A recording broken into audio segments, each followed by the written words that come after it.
warahmatullahi wabarakatuh. Waalaikumsalam warahmatullahi wabarakatuh. Mohon maaf, Romo Kiai, ada sesuatu yang mengganjal di hati. Mohon maaf, biar nggak menjadi halangan di hati. Setiap saya mendengarkan ceramah baik live maupun di mass media YouTube, Romo Kiai selalu menekankan manusia hidup harus bertemu dengan Allah. Logikanya kita belajarlah bertajali agar bisa ketemu dengan Allah. Nah, saya yang pertanyakan, Gus, Romo Kiai mohon maaf, apakah Gus sendiri panjenengan itu sudah bertemu dengan Allah? Ini mohon maaf ya Gus, biar nggak jadi ini bertentangan dengan hati. Kalau sudah ketemu dengan Allah, maksud dan tujuannya itu apa? Itu. Terus yang kedua, kita sebagai makhluk Allah, dengan apa yang sering diutarakan, Gus, kita harus kembali ke Allah. Dalam arti kalau jasad kita meninggal, dan kalau pulang rohnya kita kembali. Apa yang kita bawa pada saat kita menghadap Allah itu, Gus? Terima kasih Romo Kiai dan panitia. Wassalamualaikum warahmatullahi wabarakatuh. Waalaikumsalam warahmatullahi wabarakatuh. Yo, sepurone pamit. Iki pertanyaan lagi niki. Sepanjang 26 tahun ya, pertanyaan itu yang kutemukan hari ini. Berarti malam ini spesial. Ini Pak, pertanyaannya, apakah Gus Iku sudah ketemu Allah? Lawan nggih. Sampai ben paham. Ini dengan uraian saya, jenengan piyambak nanti sing menilai sendiri. Liko ilah, bertemu Allah itu cara basa Jawanya manunggaling kawula Gusti. Itu bukan dua hal unsur ketemu ngeten. Iki yang harus jenengan ketahui. Hukum salik dengan hukumnya wasil kapodo. Hukumnya orang am memakai akal syariat, hukumnya orang khos memakai iman. Itu enggak sama. Antara si salik dengan wasil nggak sama. Antara am dengan khos nggak sama. Hukum Rasulullah ketika Isra nggak sama ketika Mi'raj. Betul sama. Manusia diberikan Allah dua mata. Karena manusia unsur ada dua, jasmani dan rohani. Jasmani Allah berikan mata namanya ainul basariyah untuk menyaksikan dan melihat wujudnya alam dunia. Rohani Allah berikan mata namanya ainul basirah untuk hanya menyaksikan ilallah. Makanya mengapa syahadat itu ada istisna. Illallah, aku bersaksi sesungguhnya tidak ada Tuhan yang wajib ku sembah, ku imani, ku cintai illallah kecuali disinilah. Ini namanya istisna. Jadi nggak boleh yang lainnya. Wajibnya mata hati itu hanya memandang wujudnya Allah. Si salik, si am iki didorong supaya sampai ke situ. Makanya ajaran risalah Rasulullah di jalur dinu tauhid Itu wajib disampaikan. Nah, ketika si salik ini disebut salik karena ada dua. Satu, aku gerak sebab digerakkan oleh ada dua unsur. Inilah yang bermaksud tauhid la ilaha illa anta subhanaka inni kuntu minadz dzalimin dalam surat Al-Anbiya 87. Di situ ada hamba, juga ada khalik. Bahasanya kalau terhadap Allah sebagai khalik, anta Rabbi wa ana abduka. Anta dan ana ini. Ketika disebut salik, antanya kembali kepada Allah. Anta utawi panjenengan Gusti iku Rabbi, pangeran kula. Berarti nggak ada yang lain. Wa ana sedangkan saya hamba ya, iku abduka hamba panjenengan. Ini gak harus bener toh. Proses apa?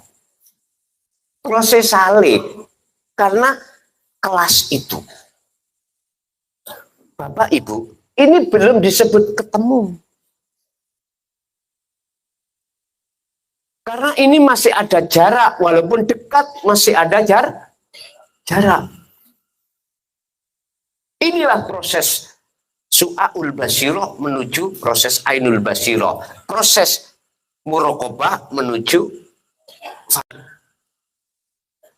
Nah, ini dituntut untuk berikutnya proses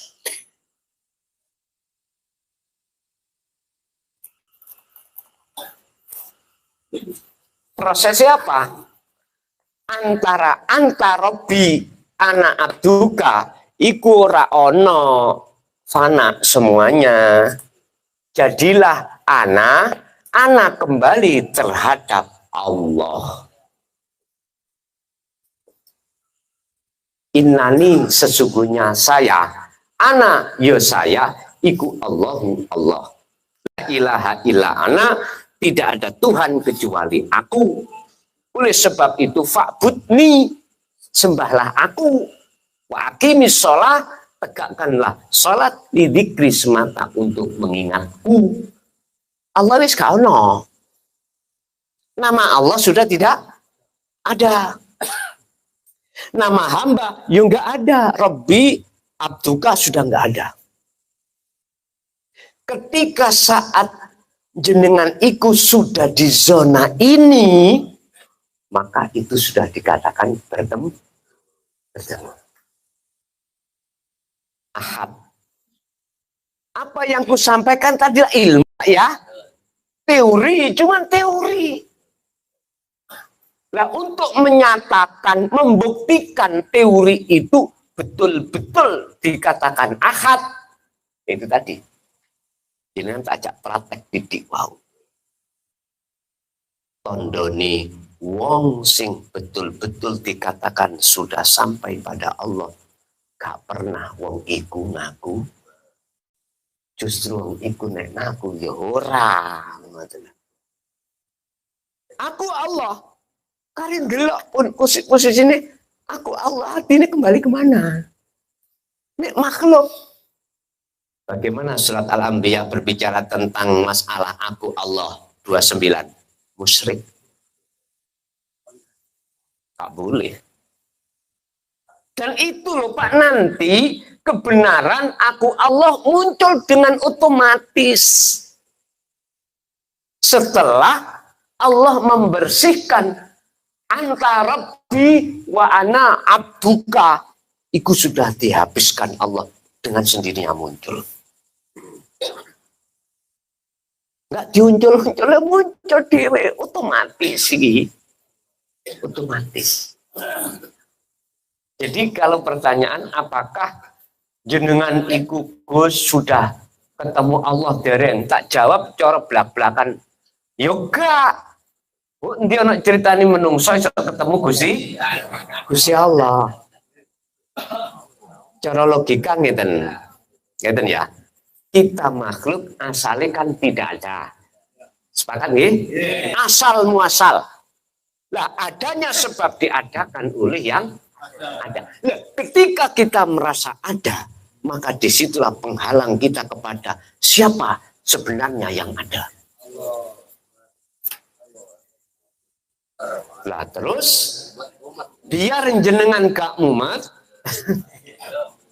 biar ngerti sejatinya yang ada, kembalilah asal kita tidak ada. Ketika Anda sudah kembali kepada asal, yaitu tidak ada, disitulah Anda akan tahu yang ada sebetulnya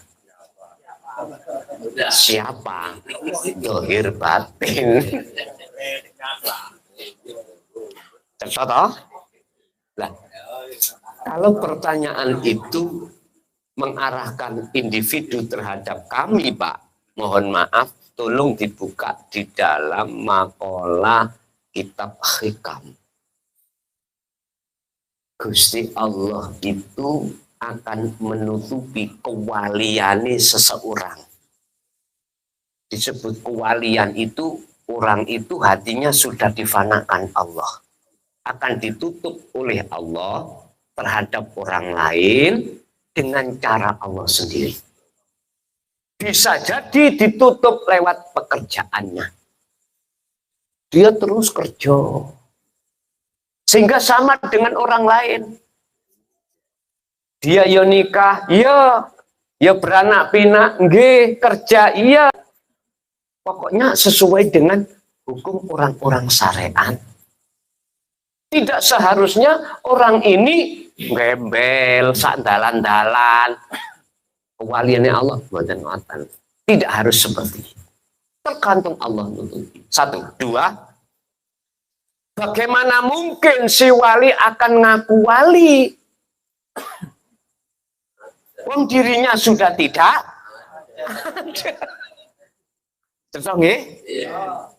Itu kalau sudah ranahnya betul-betul di makom makrifat, mboten saged, Pak. Diucapkan dalam sebuah kalimat. Nek diucapkan iki isih ngelmu, sik teori. Makanya mulai A sampai Z tadi itu teori tok sih. Praktek terhadap diri panjenengan masing-masing. Ya caranya praktek sederhana tadi lepas. Iku bisa jenengan lakoni, kita lakukan di tengah kerjaan atau di tengah aktivitas apapun bisa. Bisa. Biasanya kalau orang saya dulu, Pak, kalau bilang gini, biar sirul asror itu katakanlah kalau sudah ketemu sejati ini, kamu harus bawa nih kalau Pak, digital nih kalau. Untuk memberikan signal. Zaman ini kok buatan digital, Korean ini. Korean utawa apa dok. Mangan tak dok, men kebocoran. Bocor Korean akhirnya. Mboten. Mboten angsa. Ini kanggo memudahkan rapopo. Atau aktivitas lain. Mboten apa-apa. Atau nyun sewu tangan sampean ngeten-ngeten terus. Terserah. Ini hanya sebagai unsur faktor menggerakkan sirul asro sampean ikut cek terus dikiri terus berjalan. Ngoten nggih. Nanti Pak, kalau sudah tidak bisa lepas, gak usah ngeten-ngeten. Sudah dengan sendirinya nanti. Paham ya? Yang kedua pertanyaannya, tujuan untuk apa kita itu menemui Allah? Menurut surat Al-Baqarah ayat 208. Itu untuk menyempurnakan Islam agama sampean. Agama sampean. Wis aku ngomong agama nih. Ini agama untuk semuanya. Udkhulu fis-silmi kafah. Ya ayyuhalladzina amanu khulu fis-silmi kafah. Sempurnakan Islammu. Artinya kesempurnaan Islam di mana? Makrifat. syariat torikot hakikat mah syariat itu yang ilmu tentang masalah jasmani. Torikoh adalah apa yang dilakukan jasmani. Nama sholat itu torikoh, itu jalan. Hakikat adalah tujuan. Apa tujuannya? Allah menciptakan sampai kali kula wa ma khalaqtul jinna wal insa illa dia hanya menyembah. Hanya menyembah. Dikatakan menyembah ini bertemu, Pak. Jadi aktivitas apapun itu toriko, jikalau jenengan dasari hakikat, tujuannya adalah menyembah, ini sudah jenengan membawa wasilah atau kuncinya, maka bisa sampai makrifat. Makrifat itu apa? Nyatane hakikat disebut makrifat. Laksana jenengan dari rumah masing-masing ke sini, syariat pakai sepeda, pakai mobil. Jalannya terserah. Tujuannya ngaji. Kalau sudah sampai di sini, maka inilah nyatanya hakikat disebut makrifat. Aku bertanya, ketika saat di sini, mana mobil sampean? Mana jalan sampean? Sementara sampean parkir. Ikhlas ridho melepas. Kalau sampean gak ikhlas gak ridho ngelepas iku mau, artinya sampean bawa ke sini sampean gembol. Iku hukumnya keliru, Pak. Makanya mengapa Pak Panitia damel parkir sendiri untuk mobil tak boleh dibawa ke majelis ini. Ikut tata krama, Pak. Kanjeng Nabi Muhammad walaupun numpak buruk pada akhirnya diparkir buroke, ya dah. Terus Kanjeng Nabi Muhammad ketika sudah membaca salam atau kehormatan terhadap Allah setelah masuk di alam di mustawa, penghormatannya sudah nggak ada.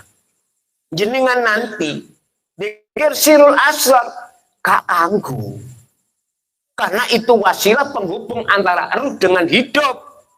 Isoke ketemu iku piye difanakno dulu sampai Allah. Dikatakan untuk bertemu Allah berarti dikir iki wis gak anggu. Laksana orang naik ke loteng harus pakai tangga. Kalau sudah di loteng, tangga itu sudah tidak bermakna.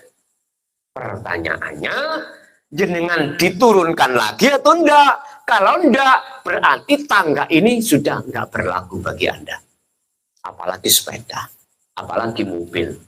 Pertanyaannya, jenengan ini tidak boleh pulang oleh Allah ke rumah masing-masing atau disuruh pulang. Kalau tidak boleh pulang, mobil tetap ada di sana. Nggak iso sampai bawah, tinggal semuanya. Tapi sampai jika disuruh untuk pulang, maka mobilnya dipakai lagi.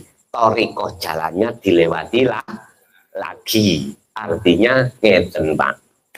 Jiwa seseorang, ruh kalau sudah ditarik Allah di alam makrifat, mustawa, mohon maaf, pertanyaannya itu disuruh kembali apa enggak ke alam dunia. Kalau enggak, maka garwo gak tangguh, anak gak tangguh, semuanya enggak tangguh. Berarti lahir batin sampai tinggalkan, itulah namanya isduet. Iya, isduet lah niku. Nama isdet. Mohon maaf, kalau bahasa Inggris gak ngerti loh. Pokoknya tak waca isduet, ngoten. Tapi jika jenengan dikembalikan lagi, itu ada visi Allah.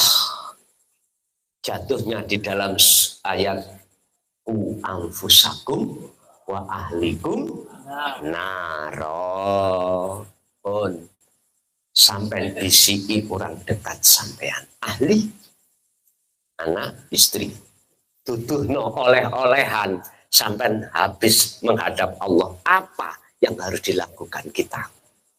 Urusan anak menolak, istri menolak, urusan belakangan. Sing penting jenengan ku anfusakum wa ahlikum naro. Ini nanti jika dilebarkan Allah nang orang lain, ya udah jenengan harus laksanakan apapun resikonya. tetap itu harus sampai sampaikan. Resiko sing mesti terjadi jenengan disesat-sesat. Wis titik. Wis. Ini wis mesti, dan ini juga berlaku pada diri saya. Tapi tidak saya salahkan karena beliau-beliau itu belum mengerti. Coba kalau sudah mengerti sejati ini fana, sejati ini makrifat itu bagaimana? Dia akan sadar. Bagaimana mungkin kita menyalahkan seseorang ketika orang itu berjalan dalam keadaan mata ini tertutup atau buta, di depan ada tembok, nabrak tembok, salah betul? Bagi saya tidak saya salahkan, saya maklumi karena dia tidak tahu kalau di depan ada tembok. Sama orang-orang golongan sholatnya gak isok khusyuk, gak isok ketemu Allah, salahkah? Boten. Bagi saya tak maklumi karena hatinya masih buta terhadap Allah. Yang penting dia mau terima ini dan dia pelajari dan dia praktekkan sedikit demi sedikit. Saya yakin Allah sudah berjanji loh. Ya. Jadi tujuannya pertama adalah menyempurnakan keislaman sampean. Kedua, menyempurnakan atas janji sampean kali kula sebelum ruh itu disambungno, didadekno siji ambek roko. Alastu birabbikum qalu bala syahidna. Al-A'raf ya. Al-A'raf kalau nggak salah itu ayat 172. Di situ roh itu semua berjanji sebelum ditiupkan ke jasad. Janji sampai kali kula mungsi itu.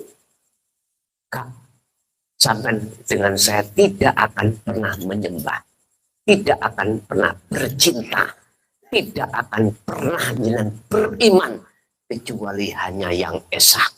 Itu aja. Makanya jenengan kali kula ketika dilahirkan sampai sebelum akil balik, ini fitrah jiwa kita. Artinya masih setia pada Allah. Tapi ketika akil balik, jiwa ini memandang pacar baru. Yaitu makhluk yang ada di dunia, alam dunia. Garwo, anak, dunia bro. Wis ganti Pak cinta sampan kali kula ngalih pacar baru. Berkasih mesra, kata Allah dalam surat Ibrahim ayat 3, wa yastakhibbunal hayata dunya 'alal akhirah. Mereka itu, Pak, ketika sudah kadung mencintai pacar baru ya roda 4, pacar baru ya wis macam-macam pokoknya dunya. Maka mereka alal akhirah pasti melupakan pacar lama. Artinya nggak sadar kalau semua makhluk itu gerak seperti gerak nih Allah, betul sadar. Kalau semua apa yang mereka bawa itu milik Allah, justru kita akan mengakui milik kita atas dasar ini keringat saya sendiri, usaha saya sendiri, doa saya sendiri. Inilah Pak, sejarah Nabi atau Rasul satu-satunya Nabi Yunus yang mengatakan subhanaka inni kuntu minat merasa dolim. Setingkat beliau merasa dolim. Kayak ini merasa dolim, ngaku ini sih. Melihat makhluk beliau sudah merasa dolim. Lawang kita tutup Nabi, tutup Rasul, bahasa syariat ya. Bahasa syariat.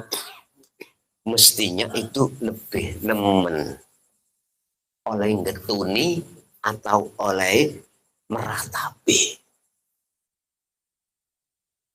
Tapi mboten ya kebanyakan.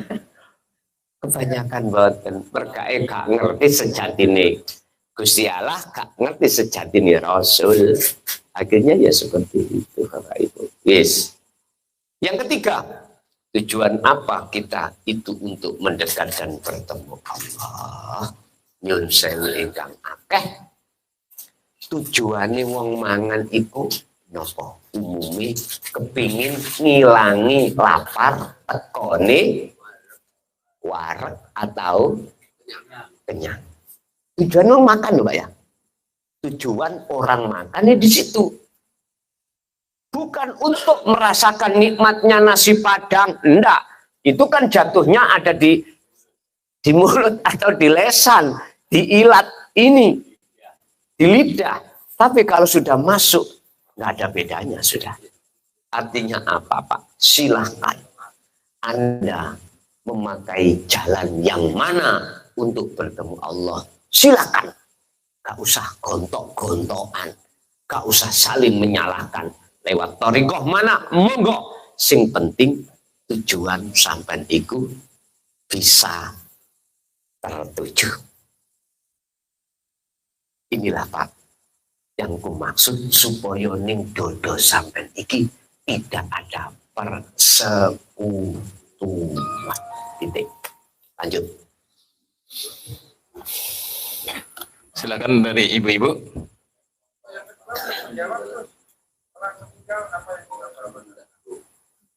Setelah meninggal apa yang kita bawa? Berarti 3 ya? Lu kali kan tujuannya. Berarti kok. Nah, 3.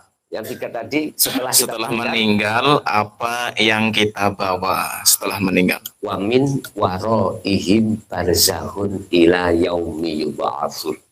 Nyun sewu, di situ di belakang jenengan ada istilah barzah.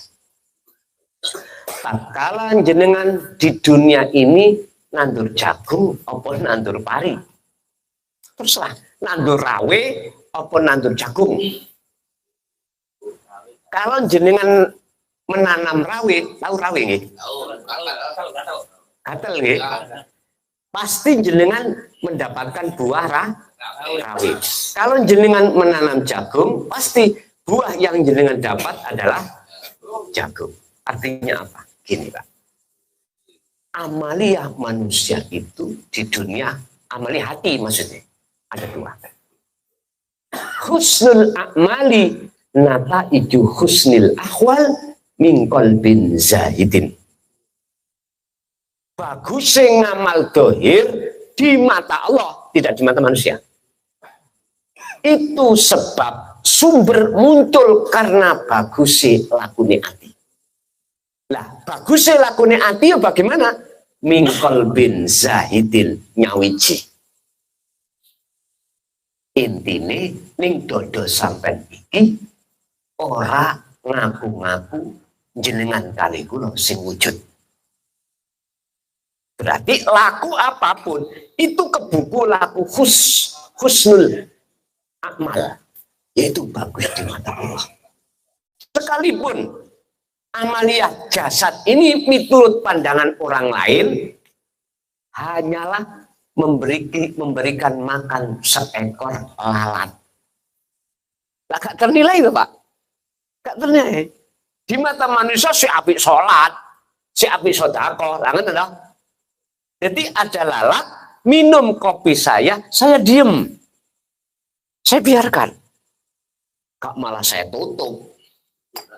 Cari hadis. Ini ono laler mencolok nanggoni ngombe mudalepno pisan. Ya klagep-klagep Pak.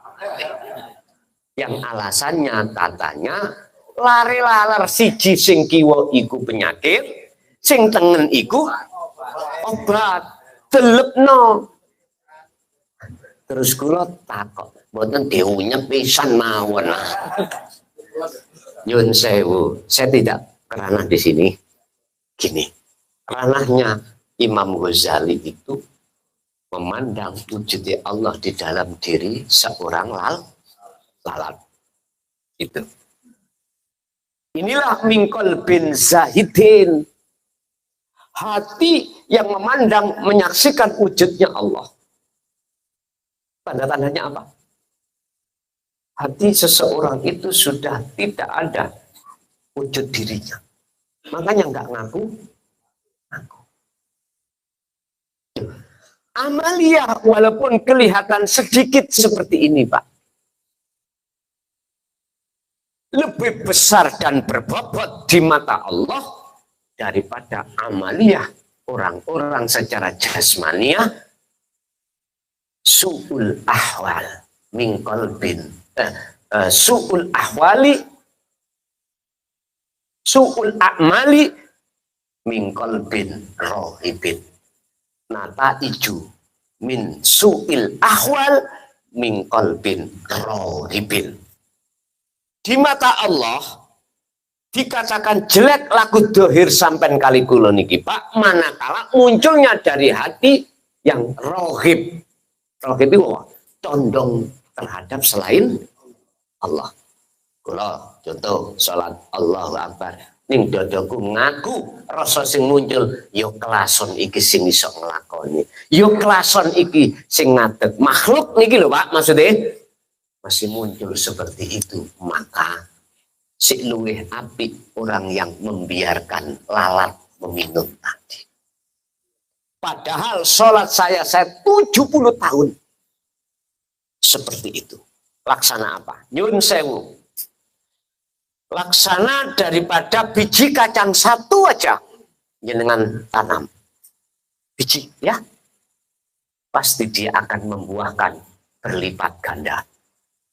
Lebih baik satu biji daripada kulitnya sak truk, sak gudang sampai tanam. Cukup badan. Ya udah. Berarti apa yang dibawa seseorang setelah meninggal sesuai dengan amaliyahnya ketika saat di dunia di mata Tuhannya. Dan di mata menungso wis nomor loro. Nomor loro yang sangat penting bagaimana di mata Tuhan. Itu yang terpenting. Sehingga mengapa W.R. Supratman mengatakan bangunlah jiwanya dulu. Setelah itu bangunlah badannya. Quran ya ada. Wabtaghi fima ataqallahu darul akhirah lalu walatan sana sibaka minatun. Nomor loro. Tapi fakta di dunia saya melihat kebalik. Hatta zurtumul maqabir, kebanyakan sampai mati belum sempat hati menjadi hati min qalbin zahid. Hati belum sempat menjadi hati yang sebagai kekasih Allah. Malah memusuhi Allah. Berkata.